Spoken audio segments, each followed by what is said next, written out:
जोंनि बेसरबारि अक्सिगुरि फालासगुरि बिनि बेंटल बेयावनि महिलाफ्रा बिजावजालि ग्रुप बिजावजालि ओंखाम खुरग्रा हानजा मोनसे जों दादों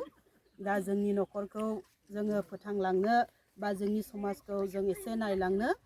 बिनि थाखायनो साफ्रोमबो नायगिरि बिथांमोनखौ खावलायनाय थायोदि जोंखौहाय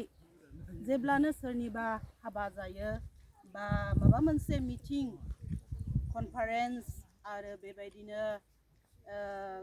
समावहाय दैज्लाङावहाय जोंखौ मोनगोन जाहैबाय माइ गायनाय फुनाय बेबायदि जेरावबो जोङो थांनो जों थांगोन बिथां सोरबा जोंखौ लिंहरोब्ला बेखौनो नोंथांमोननि सिगाङाव जों खावलायनाय थाबाय आरो जोंखौहाय जोंनि नाम्बारखौ जोङो प्रेसिडेन्ट सेक्रेटारि केशियार जों नाम्बारखौ होनाय जागोन नोंथांमोना बे नाम्बाराव जोंखौ कन्टेक्ट खालामबानो